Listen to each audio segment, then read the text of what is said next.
Welcome to another episode of It's Debatable. Today I will be hosting Dolly. Justo got some things you got to take care of, so the show must go on. But I'm your host Sebastian, and we are talking NFL this week. Week 14 just passed, and a lot of excitement around the league. Teams starting to ramp up, all that and etc. But so first, starting off, we're gonna start off with this guy right here. Browns player, quarterback now, Sheadur Sanders. Yes, sir, man. Had his coming out party. Hold on. What do you say? Hold on. Hey. Ah, man. I stay shining. Hey. Hold on. Yes, sir. Yes, sir. Sheadur Sanders is officially QB1 for the rest of the season. Had his coming out party against Cam Ward, and he performed. Let me pull up his stats again real quick so I don't butcher anything. In this game, he I believe threw for like 300. Let me see. To be exact, yeah, he threw for 364 yards, man. 364 yards with three passing TDs and a touchdown himself. Ran it in late in the game too, as well too. And yeah, showed off the full arsenal. Showed off more than Dylan Gabriel showed off in the whole season. I don't even think Dylan Gabriel ever threw for two touchdowns. Man, Shador threw for three touchdowns and ran it in his damn self too, and could have did something special towards the end to where in the 2 point conversion, if you kept him in the game, Kevin Stefanski, that he could have made something special happen. He was feeling it. The game was coming to him. It's like he butchered anything though, but they decided to run a fucked up play at the end for Q-Sean Judkins, and I don't even know who he was throwing the ball to. Just the play was just broken up though. Definitely sold the bag on that.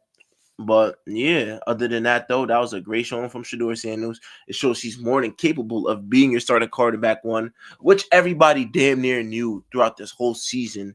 And you just see the type of offense changes. You see guys like Jerry Judy now look a little more alive though, and we just seen it just a week before that. How everybody was complaining about how, oh, you can't be talking to your quarterback like that. Oh, Jerry Judy got to grow up though. They got on the same page and they connected for like a 70-yard dot. Shit, I'm looking at all of this right now. This is a team that I could say in the next couple of years, if they keep drafting correctly and make the right moves, they could do. They'll be all right. They're not gonna do nothing crazy right now, but they'll be all right though. Like you realize now who you got as a quarterback in Shador Sanders if you planning to keep him there as one. Jerry Judy, whenever he decides that he wants to actually be good at football, is a solid guy and not a jag, as Steve Smith would say. Harold Fannin, you got that connection with him as well. Kushan Judkins, I believe, is going to be your star running back. I think that's important as well too. Um, yeah, I just think for right now, and especially on the defensive side, you still got Miles Garrett. You still got them boys over there causing mayhem on the defensive end. You could do something special, but even though they lost this game, though, you like to see growth out of your quarterback. You like to see potential, and right there shows you that this kid is ready to, he's ready to be big time in this league, man. He's not scared of competition, and this is going against his own man's Cam Ward. Like, so he added to have a little extra to this game today. He had to run when he didn't necessarily want to run, where we haven't seen Sheadur really hit the jet. He led the team in rushing yards too, as well. So there's a lot to be excited about. Us being as black people, we like to see our brothers win. So shout out to Sheadur, man. It's especially watching that game though. Like every time he scored, it's something special, bro. You just got to put up the celly, man. It's a good thing to see, man. So I feel like those that hate on Sheadur Sanders is like, oh, he got drafted in the 5th or 6th round. Brother, listen, shit happens, bro. People saying, oh, relax, it's against the Raiders against the Brown, man. Man, the man's just doing it out here. Like, he's doing it on the biggest stage of them all. It doesn't matter what team you play against, in my opinion. Like, you're doing it on the biggest stage of them all. You're doing it in the NFL, man. And that's something I was going to give credit to. Because if he couldn't play, everybody's first thing to say was just, oh, yeah, he's not ready. There's a reason why he got drafted late. But when he does good, is oh, he's only doing it against this team. Everybody needs to relax. Like, people got to understand, like, the league is still the league, man. And if you're able to put up numbers in the league, there's people that would die for a spot in the NFL, die for a quarterback You know how much quarterbacks there are in this freaking that plays football that will get a shot at cracking a 30 team? Y'all gotta be real, man. The Sheadur hate is crazy. Like, feel me? Yo, if that brother's doing his thing, man. And salute to him though. But moving on, last night's game. Hey, oh man, I'm in a great mood too, cause me is still Chargers Nation too. I haven't spoke about them much, cause I've been trying to be easy. I ain't trying to jinx nothing. I noticed one thing about me: when I talk too highly on son, I get a little jinx, bro. Now I'm out here looking like donkey of the day, and I refuse for that to happen for my Chargers. Your man's Justin Herbert came back a week after having surgery on his left hand, came back with a Michael Jackson Thriller glove and went to work. And attest to Marion Hampton coming on back. He's definitely going to be a pivotal piece for us moving forward in the later the season. Shout out to Kamani Vidal for definitely holding out in that running back spot. Definitely give us some bright spots, especially in that Vikings game, I believe a couple weeks back on a Thursday Night Football. But other than that, Amari Hampton, welcome back. You're definitely going to be needed. Justin Herbert, too. I told y'all he's been using his feet a little bit more. He's been using his feet a little bit more, and we need him to do that every trip this season. And for this game to go against the Eagles team, that you kind of want to test yourself when it comes to a team that wants a Super Bowl. And I think every team that competes usually steps their A game up when they play against teams that are in the Super Bowl, whether it be the Chiefs or whether it be the Eagles. You want to see where do you stand. And in this case scenario, they stood tall with them. The defense did a hell of a job. There was a lot of great stops from this Chargers defense, who at times looks superstitious. I'm not gonna lie. The Chargers at times, and this is one thing that I say, the record and just who they are sometimes doesn't show for it. Because at times it's like, yo, we are a really good team. Then when it comes down to it, sometimes we just be looking lackluster though. But I don't know. I think that is something that we still got to figure out. This is a team that can only get better. Jim's Hansbrough is doing an excellent job with this offense. He's relying on Justin Herbert to do his thing. You still got your three-headed receivers in Lad McConkey, Quentin Johnson, and Keenan Allen. I believe now that you got Marion Hampton back too, you just added more versatility to your offense. And I forgot the Gordans kid. If I'm butchering your name wrong once again, my fault. But yeah, we got all that in effect too, and they just came out there and they just did their thing. A low scoring game though, but they definitely did their thing. Shout out to the defense. I'm missing this kid on defense. Let me find his name. I gotta give him credit where credit's due though. Definitely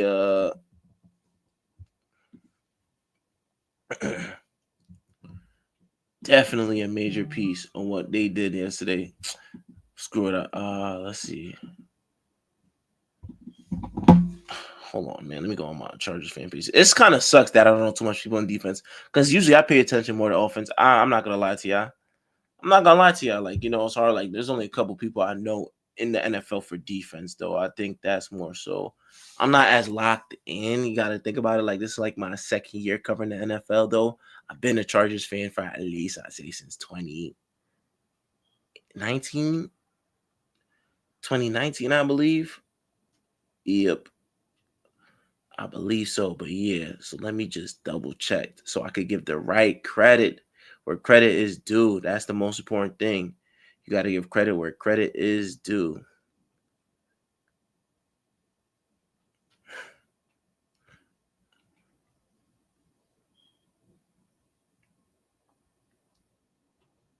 Please bear with me. I know this is a little. Damn, bro, what the fuck is this kid's name, bro? He just had a Tony motherfucking Jefferson for the win. Tony Jefferson. My fault for taking too long to know your name, brother, but shout out to you for sealing the deal in overtime, picking off Jalen Hurts. Jalen Hurts got picked off, I believe, 4 times. Jalen Hurts, your passing is sus. And we seen why in the beginning of the season why it was Saquon or Tush Push and sometimes Devontae Smith. But this is not about you. We'll get to you in a second. Shout out to Tony motherfucking Jefferson. Shout out to the Chargers defense for showing that they can play when they fucking want to, man. This is the type of defense I need to see every week. Every week.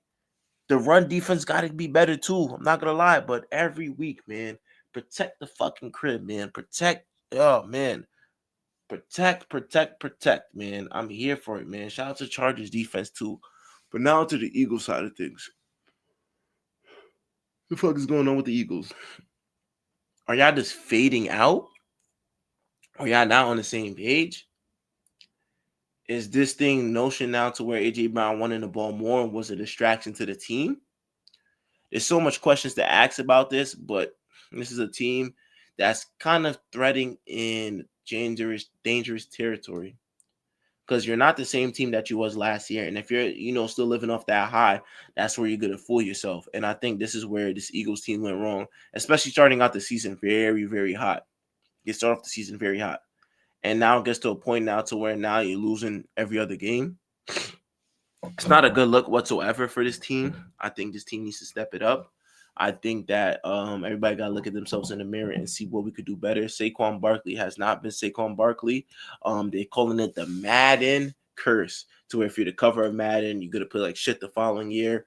And I just don't know, man. It's not the same team that I've seen over these past couple of, over the past couple of weeks. They've literally been deteriorating one game after the next. So they'll look good 1 second. AJ Brown looks like, he's an elite receiver in the league. Then next, he can't catch the ball in that end zone. Credit to the defense once again, though. But this Eagles team got a lot to, really worry about right now. This is not the time we want to be falling apart, especially this late in the season. You need to find something. You need to find a stride. Pull away the next 3 out of the 4 games, man. Y'all need to actually look like yourselves, though, because teams are not going to take y'all seriously anymore. Sorry, Tap. I need to be tired sometimes, man. Working and shit. But yeah, they gotta just get it together, though. But moving on to the next topic, what we have here. Reaction to Daniel Jones being out for this season. First of all, I want to give credit to Daniel Jones for coming back and doing his thing. This is somebody that had a rough years in New York, was very heavily criticized in the media. Somebody who, I just feel as if whenever he fucked up, the whole city just turned against him. They were sick of him in New York. He had one good season with Saquon Barkley where they went to the playoffs. And other than every year, it's just been sort of a shit show. Couldn't really do much out there for this New York team, but literally came into his own. Got fired from New York, was a backup quarterback in Minnesota, I believe, behind Sam Darnold. And, just found his way, found his knitting, and now was a starting quarterback for the Colts before this injury. And was relatively doing his thing, though, led them to a great record. Looked like a revitalized, rejuvenated Daniel Jones, somebody that is more comfortable in his skin, somebody that had a lot of options. He had options between Michael Pittman, Alec Pierce, Josh Downs, Jonathan Taylor's your star guy, Tyler Warren. Like he made his threats work. And this was a formidable team at a point, and a team to where everybody say, the Colts could be something special. And I know that, for like these past couple of weeks, they sort of been slowing down.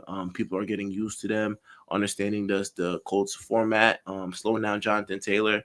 But other than that, though, it still didn't take away from just the hell of a season that they're having and that Daniel Jones was having. This is somebody that you could say, if you want to put it for comeback player of the year, you could have put Daniel Jones in comeback player of the year too. So credit to him. And just a non-sport contact injury just like that to really take you out your groove, take you out for the season, definitely hurts, man. It hurts a lot too. So, praise up to Daniel Jones though. Mad respect for just the season he had and just what he was able to do out there in the field and just revitalizing his career. Praying for a speedy recovery, and hopefully, we could see him get back into that mode. But yeah, just for the Colts side of things now. Now you're going without a quarterback. You don't trust none of your quarterbacks, so you sign a 44-year-old shit talking Philip Rivers. And I just can somebody tell me when's the last time Philip Rivers played football? Let me check his last game. Philip Rivers' last game was January 9th, 2021. The nigga is fucking 44 years old. and just got signed on to the training camp. I really want to see how this plays out, man. Is this the oldest quarterback we ever had? Oldest, let me check. QB to play in the NFL. George Blanda, who played until he was 48 as a quarterback in the. Yo, okay, where does Phillip Rivers ranked among old quarterbacks, bro? That nigga's 44. Are we sure he could play? Like, are we sure we don't trust Anthony Richardson? Like, are we sure? Are you sure this is the move you want to make with the weapons that are out there, man? This is a new league, man. Is he going to be able to run the ball a little as a quarterback now? You can't really just stay in that pocket too much, man. It's not like the old days. You can't stay in that pocket too much. You got to use your feet a little. And last thing we need is a 44-year-old nigga cramping up on the field or doing some old head shit, man. So is Phillip Rivers the right move, or we just doing shit now? We just saying fuck it. We had a good season. We don't have our quarterback anymore. So fuck, man. I don't know. But Phillip Rivers as the move, though, what y'all think? Yeah, let me know. Is Phillip Rivers gonna do something for the Colts, or is just a lot of hoopla? Because, man, a 44-year-old quarterback, you better off asking Tom Brady if he was. Yo, you was better off calling Tom Brady, see what he could do, man. Those are some pieces Tom Brady could use. I don't know when's the last time Tom Brady picked up a football or did some shit. I know he does commentating. He does a hell of a job commentating, though. But damn, bro, y'all couldn't call Tom Brady. Yo, we need you, man. We got some good receivers. We got Michael Pittman. We got Alec Pierce. We got you a hell of a running back, and we got a tight end that can remind you of Gronkowski. Something like that. You know what I'm saying? But nah, they went Phillip Rivers though. So we're gonna have to see though. But yeah, once again though, just praise up for Daniel Jones though. Unfortunate injury, non-contact injury once again.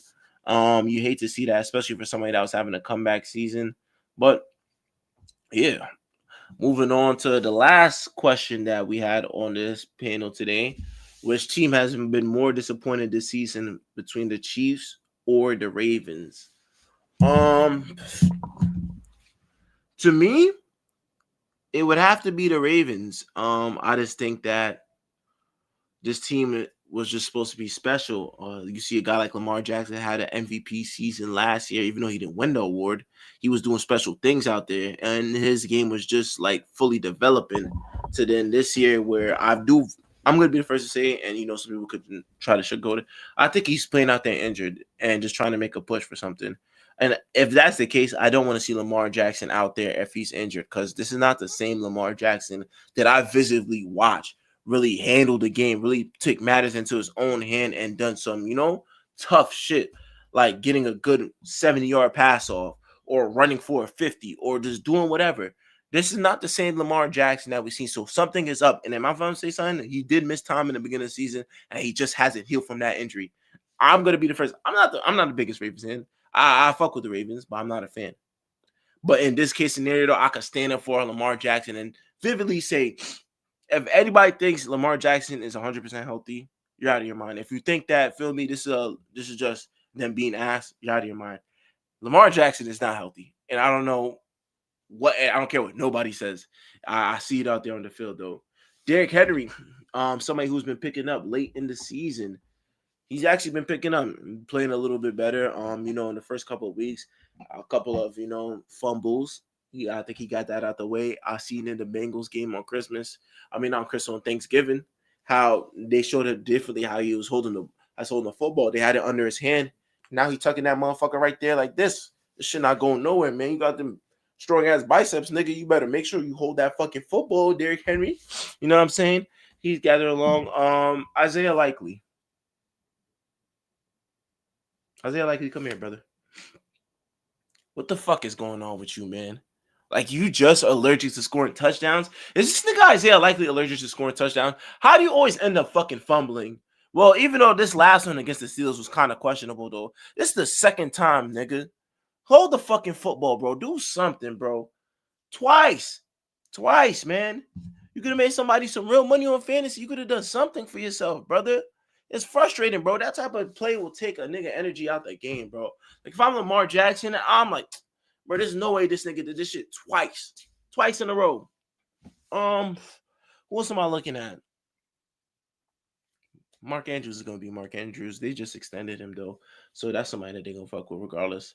Zay Flowers, I'm kind of disappointed in him this whole season. I'm not gonna lie. I think Zay Flowers is a special talent, and last year was his coming out party, but this year it's just been relatively. It's just he's just a guy. He's a jag, as Steve Smith would call it. He hasn't done nothing special for this team this season too. So I don't know. I don't know. But just looking at this team though, this was a team last year that I said, all right, they would be a tough team to beat in the playoffs. Now I'm looking at this team and just like, are they going to get in the playoffs? Or are they going to take over the first seed against the Steelers? And this game was actually a very important game against the Steelers, to where Aaron Rodgers is back. This team is rolling. You know the type of defense they have. Yet here y'all are. Y'all just fumbling the bag. They didn't execute at a high rate. It was relatively pedestrian. The only good looks you got was, I believe, Keenan Mitchell. He was that running back too. Keenan Mitchell, he could be something special. He was doing his thing. But other than that, though, I didn't really see nothing much that wowed me to make me believe that this Ravens team could have done something special. This was a game that was well needed to take over the first seed, I believe. And you really just sat there and just shit the bed. So now the rest of the season moving forward, every game matters even more. And I already said this when Justin was on the pod where we was talking about it. Every game matters. It can't just be a cakewalk or anything like that. Like, even if you're playing the worst team, you could be playing the fucking Tennessee Titans, you still gotta show up and perform. So I hope the Ravens make it though, but the way it's looking, you can't really afford to make no mistakes right now. But since Justin's not here, I'll speak for the Chiefs side of things. The reason why I'm not disappointed in the Chiefs though, because it gets to a point now to where eventually everything has its run, shit ends, shit happens. And this is a Chiefs team that's been relatively dominant for, majority of the 2010s, the 20s, the 2020s. Yeah, in this era. When you think of the dominant this team has been in, man. They've been to, I believe, what, 4 Super Bowls? 4 or 5 Super Bowls? Maybe 4 or 5 Super Bowls though. Only lost to the Eagles and then the Buccaneers. Really has a lot of success, man. This team had a lot of success, and eventually, that success comes down. It happens to all the great teams.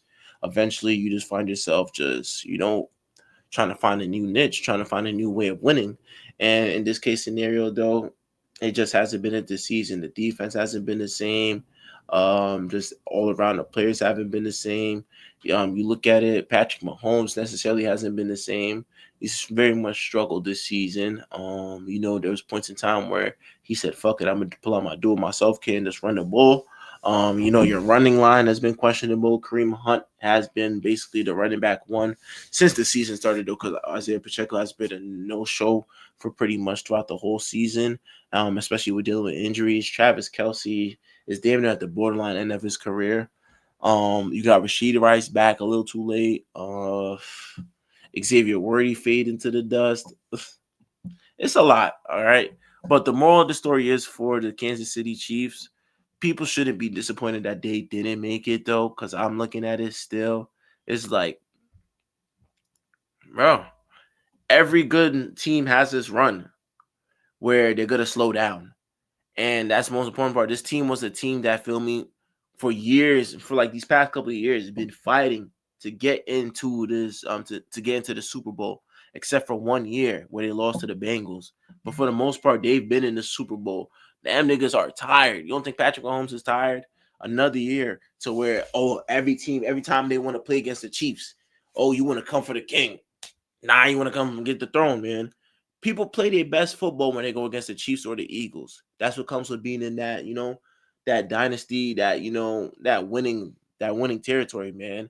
People want to see how they match up against you. So to get your best thrown at you every single game, to where every team is just trying to, we need to get this win against the Chiefs, man, or else we're not taken seriously.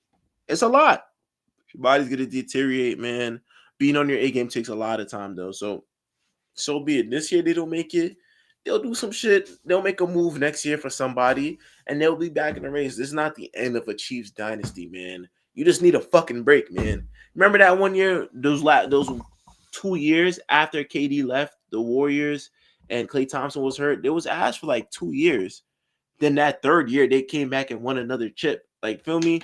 like you're not defined by a season when you already have 3 rings. Like if I'm looking at it, Patrick Mahomes should actually be happy if he doesn't make the playoffs, bro. You actually get some time to rest, rebuild your body. Like, you know what I'm saying? Like, take time to just chill out. Let the front office figure out what works and what doesn't, man. The Chiefs don't necessarily, they don't have nothing to prove to nobody. Patrick Mahomes has nothing to prove to nobody whatsoever anymore. But, you know, you still want to win at the highest level. So you're going to take your time. You're going to take the summer seriously. You're going to regroup. You're going to find what works and what doesn't work. And then, yeah, you're right back in the mix. You're right back in the mix. I feel like if you address a couple of issues, you still could have Rashid Rice, Xavier Worthy. Maybe you add another receiver into that mix. You actually get a running back who's ready to actually play. You got to start looking in the future now because Travis Kelce might not have that much years left, and you just gotta like there's a little tweaks you got to do. But I feel like as long as you have a guy like Patrick Mahomes, shout out to Chris Collinsworth, the top Patrick Mahomes glazer. But as long as you have a guy like him, you should be all right though. But other than that, it shouldn't be disappointed that they're not gonna make the playoffs, man. They've been in how many Super Bowls, man? What? Give me a break, man. But yeah, that's gonna do it for this episode of It's Debatable. Like, comment, subscribe. Once again, Justin not here, so I just gotta hold down the fort. So this is like a little Brody talk. I haven't done this in quite some time though, but appreciate those who's watching. More content coming out soon though. Keep running up a couple videos we got. I have an NBA episode I'm trying to get to y'all. It might be a little old though, but it's still relatively fresh in today's league. So appreciate y'all for watching. Like, comment, subscribe once again, and peace.